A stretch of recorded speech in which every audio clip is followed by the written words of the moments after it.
Olá, nós estamos no laccursos.com.br, eu sou o Rodrigo Belmonte e a gente vai conversar agora sobre bens públicos, aula número 2 de bens públicos, dando continuidade à nossa aula inicial de bens públicos. Hoje a gente vai conversar justamente sobre espécies de bens públicos, aquisição de bens públicos e outras informações mais, tudo sob o ponto de vista constitucional e administrativo, tá bom? Vamos lá? Olha só, bens públicos em espécie, o que a gente preparou para a aula de hoje? Matéria bacana, filé mignon, e vai ter uma terceira aulinha só com exercícios sobre bens públicos, tá bom? Vamos lá?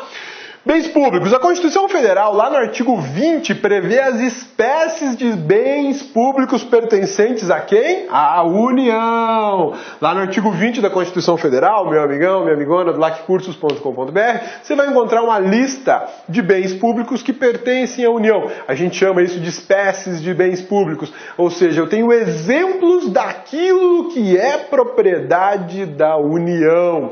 A Constituição prevê isso, né? O bacana é que essa lista do artigo 20, da Constituição, é uma lista exemplificativa. Pode anotar isso aí. É um rol exemplificativo. Um rol exemplificativo. Por que exemplificativo, cabeça?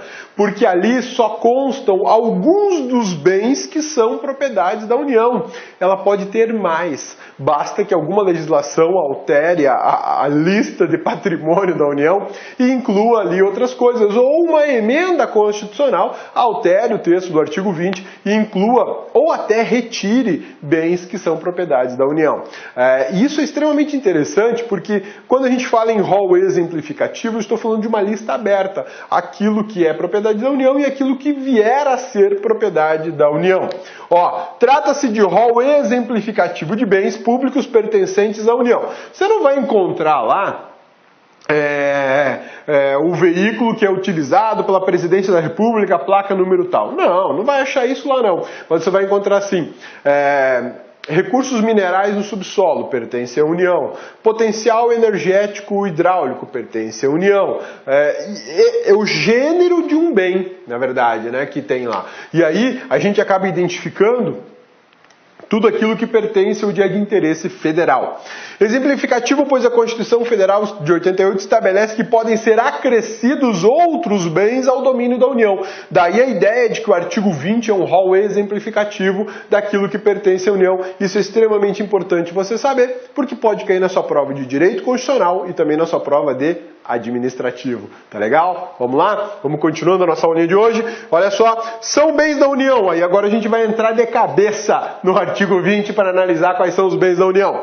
Os que atualmente lhe pertencem e os que lhe vierem a ser atribuídos. Esse é o dispositivo previsto no artigo 20, inciso 1 da Constituição da República, que trata justamente dessa questão do rol exemplificativo. Aquilo que é bem da União e aquilo que vier a ser atribuído como propriedade da União. Esse é o dispositivo constitucional indicador de que o rol é exemplificativo. Maravilha, vamos em frente. As terras devolutas. Pronto, já encontramos aqui uma espécie de bens públicos pertencentes à União. As terras devolutas indispensáveis à defesa das fronteiras, das fortificações, construções militares, das vias federais de comunicação e preservação ambiental, tudo definido por lei. Bom, primeira coisa, né? O que são terras devolutas? Esse é um ponto delicado da matéria do direito administrativo e também do direito constitucional, porque existe muita dúvida e falta de informação sobre isso. A pessoa tem que estudar para entender. E você, meu amigão que está fazendo prova para concurso, tem que saber o que significa terra devoluta. O que são terras devolutas? São áreas de terra sem discriminação, ou seja, não é conhecido o seu real tamanho e localização. Sabe-se que elas existem, sabe-se que que estão, por exemplo, no estado de Goiás, mas eu não sei dizer exatamente se ela tem 1.000 hectares, ou tem 500, ou tem 50 mil hectares. Eu não sei exatamente onde ela está, se está entre o município de Goiânia e Anápolis. Para saber tudo isso, é necessário promover a gente chama isso de promover uma ação discriminatória.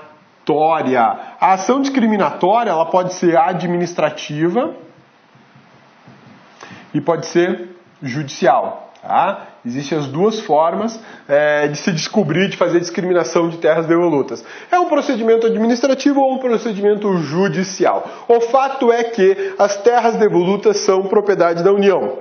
Toda a terra devoluta é propriedade da União? Não. Aí é que mora o pulo do gato.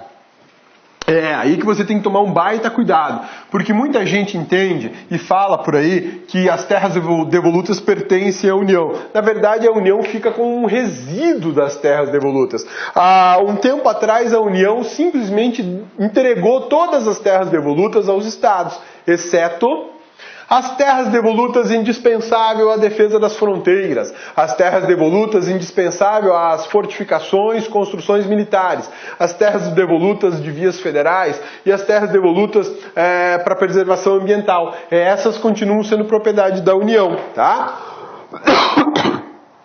Cabeça ficou ruim da garganta e a garganta do Cabeça ainda não melhorou. Tem uma tossezinha para acompanhar a trilha sonora da sua aula e da minha, né? Então já o Cabeça vai melhorar, se Deus quiser. Cabeça, mas e as terras devolutas que não compreendem aí as necessárias à defesa de fronteira, fortificações militares, vias federais e de preservação ambiental? Aí elas são dos estados. Isso que é show de bola a gente observar, e são dos estados, tá? São terras que não sofreram apossamento definitivo e ainda pendentes de discriminação, que pode ser judicial ou administrativa, como a gente tinha conversado. Sua origem remonta às concessões portuguesas para os colonos portugueses que deveriam cultivar terras recebidas da coroa portuguesa sob pena de restituição da área. Aqui a gente volta em 1580, mais ou menos, início de 1600, quando a coroa portuguesa entregou para colonos portugueses grandes extensões de terra para que eles pudessem explorar e produzir riquezas. Acontece que a gurizada que veio aqui para o Brasil naquela época não estava muito a fim de trabalhar, não. Então, existia nessas cartas de concessão dessas áreas de terra um dispositivo dizendo o seguinte: você está recebendo uma terra da coroa portuguesa para cultivar. Se você não cultivar, você vai perder o direito de uso dessa área. Você vai ter que devolver, vai ter que restituir essa área de terras para a coroa portuguesa. Então, nesse contexto, muitos colonos portugueses simplesmente largaram a terra para lá, foram embora, abandonaram e essas terras ficaram. Durante muito tempo, o Brasil, a República Federativa do Brasil, se intitulou como proprietária da área. Afinal de contas, está dentro do Brasil, pertence à República Federativa do Brasil. Mas não se sabia exatamente onde estava. A União, para se livrar desse abacaxi, disse o seguinte: Estado, vocês querem as terras devolutas? Opa, lógico que nós queremos. Então tá, todas as terras devolutas encontradas nos seus territórios pertencem a cada um de vocês, mas discriminem. E aí cabia os estados fazer a discriminação nas terras devolutas. Até hoje tem estado, por exemplo, como o estado de Mato Grosso, que não fez a discriminação de todas as terras devolutas. Beleza. O fato é que nem todas tiveram um possuidor, um posseiro, né? Porque a propriedade ou é da União ou é dos estados. E também não tivemos discriminação. Então as terras devolutas, ela é um caroço de abacate na garganta da União e na garganta dos estados, mas elas existem e são propriedades, são chamados de bens públicos. Por isso que eu falei que a sua origem remonta à concessão portuguesa, né? Porque a coroa portuguesa no Brasil Império concedeu essas áreas, mas ninguém trabalhou lá, né, para variar. Via de regra, as terras devolutas pertencem aos Estados-membros, ao passo que a União só detém aquelas previstas aqui no artigo 20, inciso 2 da Constituição Federal de 1988. O que mais pertence à União nessa história toda? Olha só, lagos, rios e quaisquer correntes de águas em terrenos do seu domínio, ou seja, em terrenos da União. ou lagos, rios ou correntes de água que banhem mais de um estado, sirvam de limite a outros países, ou se estendam a território estrangeiro ou dele provenham, bem como os terrenos marginais e as praias fluviais. Bacana isso, né? Cabeça, é bacana, mas eu não entendi nada. Então tá bom, meu amigão, olha só. Vou fazer um desenho do Brasil aqui, ó. Cabeça é um expert para desenhar o Brasil. Tá igualzinho o Brasil, né? Então aqui, ó. Aqui é o DF, é onde o Cabeça tá hoje, Brasília, tá bom? Aí Brasília, o Distrito Federal está dentro do estado de Goiás. Aqui a gente tem o estado de Mato Grosso. O estado de Mato Grosso tem uma pontinha assim, né? Aqui o estado de Rondônia, aqui do Acre. Tudo isso aqui é a Amazônia, né? Isso aqui é o Tocantins. Não vou exagerar, né? Tudo isso aqui não é Amazônia, não. Tem o Pará no meio aqui, ó. Vamos fazer o Pará aqui, ó. Acho que dá isso aqui, né? O Pará tá aqui no meio. Pronto, olha só. Aqui, ó, Amazonas, Acre, Rondônia, MT, GO, Tocantins, Pará. Beleza? Sussa, tranquilos? E aqui você tem a Bolívia. Tá bom? Embaixo da Bolívia, Paraguai. Tá bom? Aqui embaixo já vem Argentina. Aqui embaixo vem Uruguai. Beleza? Sussa, tranquilos? Então tá bom. Aqui, ó. Aqui a gente tem o Peru. Em vermelho é rio. Ó. Em vermelho é rio.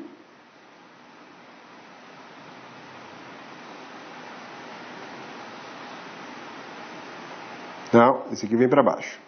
Passa aqui por fora. Ó. Olha só. Eu tenho um rio, o sentido dele é esse. Sai do Peru, entra na Amazônia e termina aqui, no Oceano Atlântico. Tem um outro rio que começa aqui em Mato Grosso, passa por Mato Grosso do Sul. Vamos fazer Mato Grosso do Sul, né? Aí aqui, ó, São Paulo, Paraná, Santa Catarina e Rio Grande do Sul, tá? MS, SP, PR, SC, Rio Grande do Sul. Onde tem o Inter? Campeão de tudo. Olha lá. O rio nasceu aqui no Mato Grosso. Aí ele vem, cruzou o Mato Grosso do Sul. Aqui em São Paulo ele passa e faz fronteira do Brasil com o Paraguai. Depois ele junta aqui com mais outros rios. Ele faz fronteira do Brasil com a Argentina. Passa ladeando o Rio Grande do Sul. Sai do país, contorna o Uruguai e vem parar no Oceano Atlântico. Ok? Beleza? Esses dois rios que eu desenhei aqui pertencem à União. Por quê? Ó, cruzou o Acre e o Amazonas e vem de outro país, Rio Federal. Cruzou mais de um estado e faz divisa do Brasil com outros países, Rio Federal. Agora no Acre eu tenho um rio que fica só aqui dentro. Esse é um rio estadual. Esse não pertence à União. Cabeça, tem um rio aqui, ó, saindo do Mato Grosso, passando por Goiás, atravessando o Distrito Federal e saindo aqui na Bahia. Beleza? Essa aqui é a Bahia, ó. Rio Federal, cruzou mais de um estado. Belezinha? Sussa, tranquilos? Ô, Cabeça, se eu tiver um rio que nasce e morre dentro do município, rio municipal. Rio municipal. Difícil ter um rio desse, né? Que ele nasce e acaba dentro do município. Muito difícil, mas enfim, né? Vai que tem. Seria um rio municipal, tá? Então os rios, correntes d'água que pertencem à União, são aquelas que banhem mais de um estado ou sirvam de limite com outros países, ou se estendam a território estrangeiro ou venham do território estrangeiro para o Brasil. Esses seriam rios federais pertencentes à União. As linhas fluviais e lacustres nas zonas limítrofes com outros países, as praias marítimas, as ilhas oceânicas e as costeiras, excluídas destas as que contenham sede de município, exceto aquelas áreas afetadas ao serviço público e à unidade ambiental federal referidas no artigo 26, inciso 2. Então, olha só, outros bens da União, ilhas fluviais, ilhas em rio, por exemplo, a ilha do Bananal está em rio, pertence à União, né? Lacustres, ilhas em lagos, ilhas em zonas limítrofes com outros países, praias, pertencem à União, até são chamados de terrenos de marinha, né? Que mais? Ilhas oceânicas, Fernando de Noronha, está vinculado ao estado de Pernambuco, mas aquilo ali é propriedade da União, tá?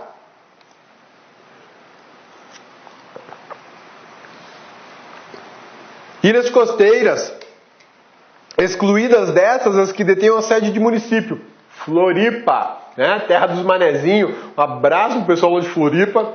Terra linda. Uma ilha maravilhosa, né? Pena que enche de gente durante o verão lá que não dá nem para se mexer. Mas é fantástico lá. Essa não é propriedade da União. Por quê? Porque é sede do município, que é a capital, inclusive, do estado de Santa Catarina. Tá? Belezinha? Vamos ver mais bens da União. Recursos naturais da plataforma continental e da zona econômica exclusiva. Olha só, os recursos da plataforma continental e da zona econômica exclusiva é que pertencem à União. A plataforma continental e a zona econômica não é propriedade da União. Meu amigão, bonitona, por favor, muito cuidado com esse dispositivo. Muita gente boa fala por aí que a plataforma continental e a zona de exploração econômica exclusiva do Brasil são propriedades da União. Não são, não são. Os recursos, as riquezas que existem nessas duas grandes áreas é que são propriedade da União. Tá? Ó, os bens da União não são os recursos naturais, pois os bens da União são os recursos naturais, pois a zona econômica exclusiva e a plataforma continental não pertencem à União. Ó, aquela canetinha marca-texto amarela aqui, dando aquele destaque lindo no seu slide, tá bom? O mar territorial, esse pertence à União. A plataforma continental e a zona econômica de exploração econômica exclusiva da União, não. Mas o mar territorial pertence à União, aí é propriedade, além de tudo aquilo que foi encontrado no mar territorial de recursos naturais. Tá? Os terrenos de marinha e seus acrescidos. O que é terreno de marinha? É uma área, uma faixa de terras na beira do mar, tá? Uma faixa de terra na beira do mar. Então as praias no Brasil, né? O Brasil tem muitas praias e em muitas dessas praias existem grandes empreendimentos próximos do mar, né? A gente chama de hotéis e resorts pé na areia, né? Uma delícia, uma maravilha, mas está dentro do terreno de marinha.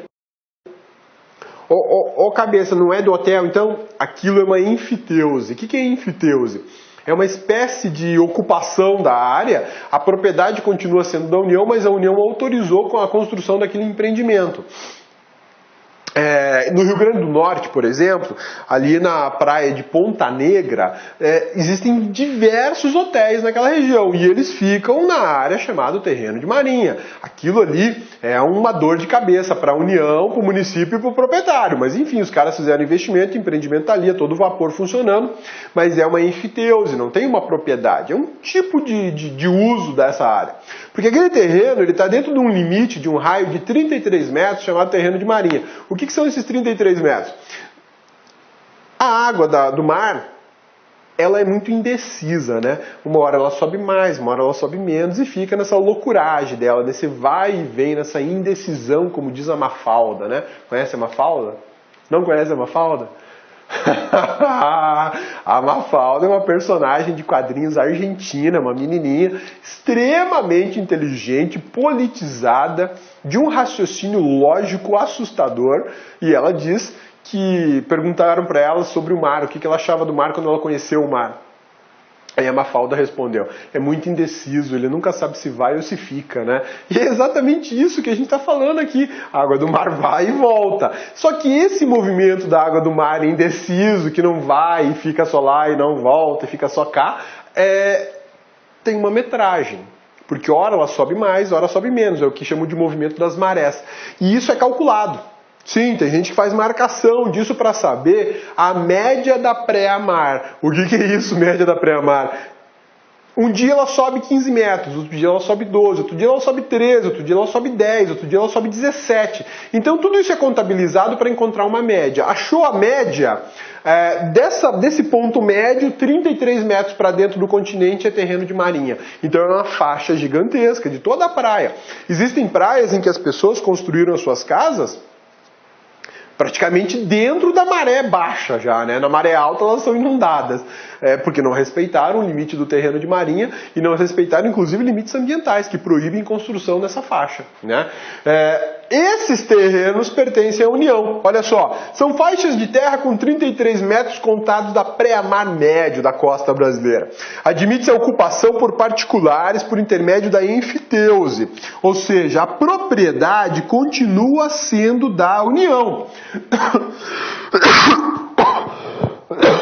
Desculpa aí, mas a tosse do cabeça ainda está firme e forte, né? A propriedade dessa faixa de terras continua sendo da União. Então, o que acontece? Eu tenho aqui a costa brasileira. Beleza? Essa faixa aqui, ó, de 33 metros, de todo o estado brasileiro, pertence à União. E aqui está o Oceano Atlântico. Ok? Ô cabeça, mas eu construí um hotel bem aqui, ó, dentro dessa área. Você só construiu porque a União concedeu a você um instrumento chamado enfiteuse. O que é enfiteuse? Enfiteuse te dá o direito de ocupar essa área por tempo indefinido, desde que você pague um laudênio. O que é um laudênio? Laudênio é uma espécie de tributo, mas ele não é tributo, tá? É como se fosse um IPTU, mas ele não é tributo, ele não é imposto. É um valor pago à União anualmente para você ocupar essa área, né? Ou cabeça é um aluguel? Pode ser que de forma genérica vamos chamar de aluguel, mas não é. O nome dele é laudênio, está previsto no Código Civil. E você paga ao proprietário da área. Aí ele te autoriza a construir. Não, pode construir, pode fazer seu empreendimento, pode fazer uma exploração hoteleira aí, não tem problema nenhum, né?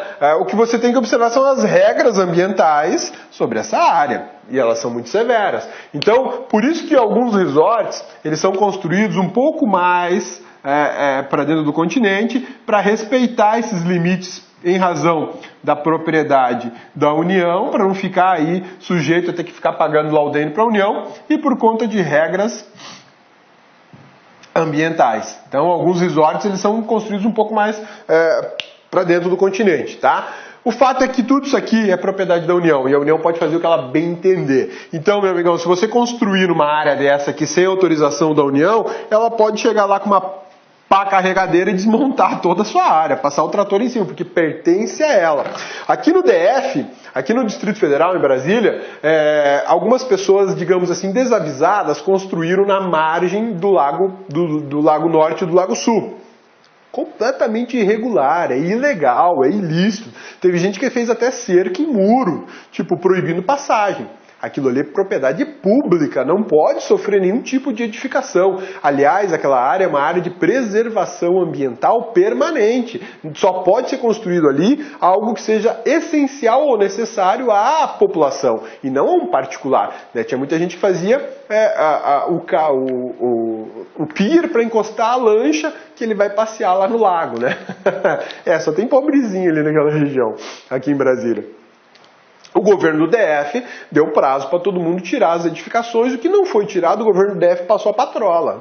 A propriedade é minha, você está aqui ilegal, filho, o problema é seu. E a União pode fazer a mesma coisa na área chamada terreno de marinha. Tá bom? Belezinha? Só uma coisa importante que eu quero te falar agora, que não é bem direito constitucional, mas está vinculado ao direito constitucional, isso está previsto no Código Civil. A enfiteuse é o instrumento jurídico que dá direito de você habitar uma área, por exemplo, de um terreno de marinha, ela não pode mais ser constituída. Quem tem, quem não tem, não vai ter mais. Por quê? Porque o Código Civil de 2002, no seu artigo 2038, extinguiu a enfiteuse.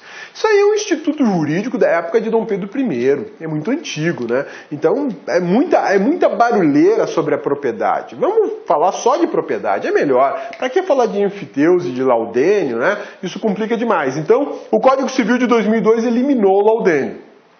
Mas nada impede que uma lei federal venha trazer o laudênio, ressuscite o laudênio só para aplicar em relação aos imóveis públicos federais. Belezinha? Sussa, tranquilos? Potenciais de energia hidráulica, independente da sua localização, tais potenciais pertencem à União. São potenciais energéticos produzidos por força da natureza, tal como ocorre com o deslocamento de água. Ou seja, onde houver a possibilidade de construção de uma usina hidrelétrica, não me interessa se é dentro do DF, se é dentro de Alexânia, de Goiânia, de Curitiba, se é lá em Colniza, no estado de Mato Grosso, se é em Belém. Não interessa a cidade, não interessa o estado, pertence à União. Ou seja, se você, meu amigão, quiser fazer uma usina hidrelétrica para faturar uma grana lascada com a produção de energia elétrica nesse país, vai ter que conversar com a União antes. Vai ter que, na verdade, participar de um leilão para ver se você consegue pegar a concessão de exploração de uma usina hidrelétrica. Detalhe, você vai ter que construir, né? Geralmente a construção tem participação pública, liberação de financiamento, porque são construções absurdamente caras, né? Os recursos minerais, inclusive os do subsolo, pertencem à União.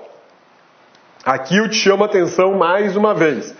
O subsolo não é propriedade da União. O subsolo não é propriedade da União. O que é propriedade da União são os recursos minerais encontrados no subsolo. Então, muita gente boa por aí afirma que o subsolo pertence à União.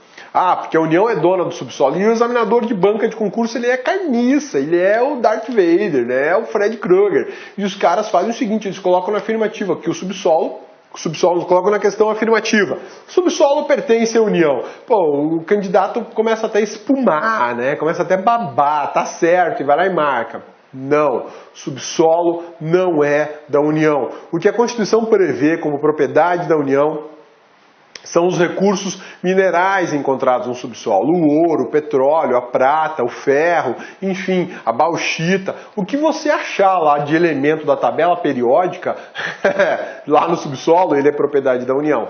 E se você, por acaso, tropeçar numa pepita de ouro, você vai ter que chamar a União e falar assim, ó, que eu encontrei de vocês. Cabeça, me falaram que achar coisa perdida não tem problema. Meu amigão, é o seguinte, tá perdido, mas é propriedade da União.